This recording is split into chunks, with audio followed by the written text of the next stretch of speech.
Dr. Furino joining us now, here to take your calls and questions about orthodontics or general, teeth questions you may have, dentistry questions.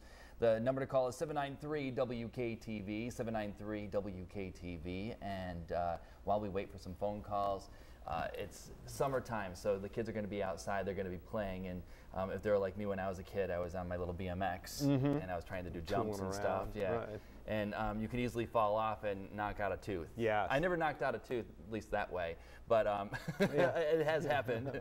But what do you do? I've heard the old thing, use milk, put it in milk. Yeah, that's actually a great idea, milk, because it's we call it an isotonic solution, where the root of the tooth is very fragile.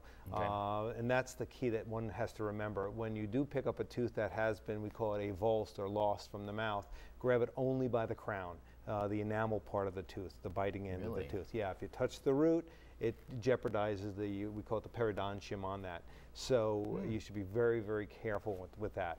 Wow, okay. The number to call is 793-WKTV, 793-WKTV, and I think you heard you right. We do have a call. Go ahead. You're live in the air. What's your question? Hi, good afternoon. Hi. Good afternoon. Dr. Furino, I'm actually a patient of yours. Okay, great. I'm probably your oldest patient with retainers. I just got out of the hospital yesterday without my retainers. Okay. You guys just made me new ones. Okay. Recently. I have no way of leaving the house. Okay. I don't know what to do. Simple. Call the office. And first of all, I hope you're feeling well and everything worked out well for you. Call the office, and I'll arrange to have someone visit you, take some impressions, and get you some retainers. So just give us a buzz about 2, 3 o'clock this afternoon, and I'll make sure we take care of that for you. 793-WKTV, 793-WKTV. She mentioned retainers and being the oldest person with retainers. But the fact of the matter is, for the most part, most people that get any sort of braces, they're going to have to wear retainers afterward. Absolutely.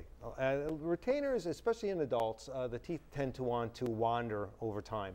And we want them to be where we want them to be, in a nice, perfect alignment. So you do need to wear them, and you should wear them at least every night for the first year after you come out of braces, and then maybe 3 nights a week indefinitely. Make sure the teeth stay nice and straight. Okay. 793-WKTV, 793-WKTV, and anything else you wanted to mention? I did want to get back to the lost tooth. Okay.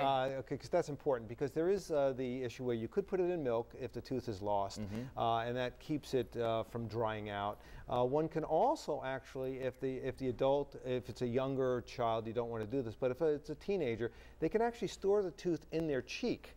And the saliva in the cheek keeps the tooth from drying out, and it's exactly the right makeup of minerals and liquid and so forth. Well, it's your cheek, right? It came from your mouth. Exactly. So that's a really great storage solution. Cheek, right? It came from your mouth. Exactly. So that's a really great storage solution, and you should call the dentist right away to make sure that the quicker we implant it, the better off you are. I'm trying to picture a parent saying to their kid, just put this in your cheek. Right, no! I know. Yeah, right, I know. And with all the trauma, but it's a great way to keep it up. All right. Okay. Good information. Good information. Because I bet that's going to happen a lot this summer. Yeah, we see it all the time once the summer breaks.